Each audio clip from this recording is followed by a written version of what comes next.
Hi. I'm sharing a story of my personal journey at a request from a new friend. And it's a it's my story. We don't say that we're going to cure or diagnose or treat, but it's my personal story, and if it helps you, I'm so very happy that this could also be part of your story as well. I'm Deb Fewer, and I'm have been suffering from asthma, allergy asthma, since I was 18. I went to a friend's house, and all of a sudden I couldn't breathe. Realized that it could have been cats. I don't know how I came up with that. Ended up going to the doctor because it happened more than once after going to different people's places. It is in the family history of being allergic to cats, but that was a first for me. I'd lived without any allergies until I was about 18. Went to the doctor, and the doctor prescribed over the counter allergy medicines, which probably, in looking back at it, it was for eyes and nose, runny nose or itchy eyes, which I did have itchy eyes, but I said I think I'm allergic to cats, probably not understanding it. He didn't understand I couldn't breathe. I probably did not say that clearly. Or if I did, I mean, I was only 18, who knows? He might have just thought that this would work. And you don't know what you don't know, so you don't know to explore. You just trust at 18 that the doctor knows what he's doing. It took many trial and errors and awful times. And I was 34 years old, 4 months after my third child was born. It was Christmas time, and we had a bunch of people over.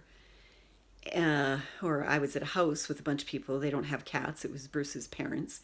And I all of a sudden started having an effect that I couldn't breathe. Well, they had just been at a house with two or three cats. So we ended up going to my family's house for a couple-hour break, and I took an allergy medicine, came back, and it didn't do any good. It did a moments of good, sort of, but not getting rid of asthma. I spent 2 days suffering from that one attack, not being able to breathe, not being able to walk, and finally at midnight somebody came and picked me up and took me to the hospital, so Bruce stayed home with the kids. I went to the hospital, and they asked me to blow into that little thing, with a ball, and it would only move this far. So the nurse at the time didn't believe me and had to re-explain how to blow into it, and I blew into it. And I'm an underreactor, so I'm not going like that. I'm going inside. I'm saying that, but outside I'm not showing those signs. So she really didn't believe me. So I had to try it a couple times, and it still would only go up a little bit. Doctor came, prescribed me my first puffer. Knowing that steroids were in the puffer, I hated getting it. But when you have an allergic reaction and it's severe enough, in which they can be very severe for me, it's a matter of life and death, really. And then fast forward, after doing many treatments of different medicines, and had a lot of success with naturopaths and acupuncture and sacrocranial, but not directly related to just asthma. And knowing that your energy holds in different places, I'm learning a whole lot of different things. But went into the hospital once again, like 20 years later, but for poison ivy. And poison ivy had riddled my whole body, and I was in bad shape. But it was 7 o'clock in the morning, and we were heading out to go to the coast to take one of our kids to school. And I thought, well, I better go get this looked at and see if there's anything I can do. They weren't concerned so much about the poison ivy that I had, because that was undiagnosed. It wasn't poison ivy, it was a rash at this point. But it was my morning breathing. And I said, well, it's just how it is in the morning. And she goes, well, this is your new normal, but it's not normal at your age to be breathing this way. And I was 50-ish, early 50. And she said, you got to do something about that. Have you ever been to a respiratory clinic? I had not. So long story short, went to the respiratory clinic. And the respiratory clinic decided I might have COPD. The head doctor said more than likely that it was undiagnosed or not well treated in asthma. And I chose to hang on to that instead because I didn't want COPD. and I still don't, and I won't be.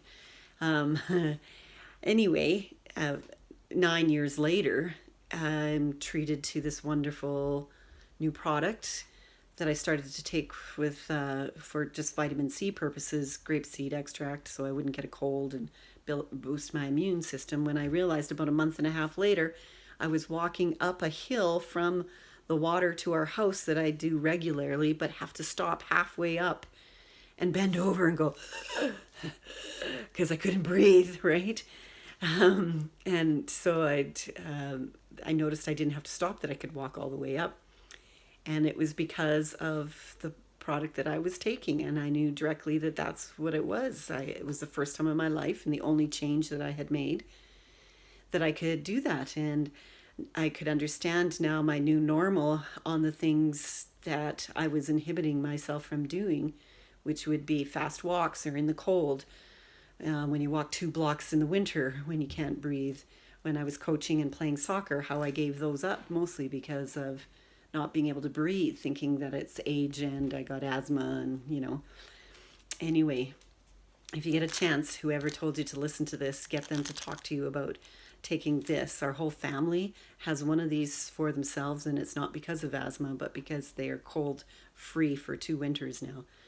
And I'm telling you, it's the cat's meow, and I highly recommend it to start taking this. If you're like me and a sufferer of asthma or even COPD, give it a shot. It couldn't hurt, didn't hurt me, and it only made me better. And I'm eternally grateful for this. So I'm not sure if I said, but my name is Deb, Deb Fuhrer, and you can reach out to me or to the person who sent you this video. Absolutely, I'll give you whatever I can to help you if it's something you're willing to give a shot. Thanks.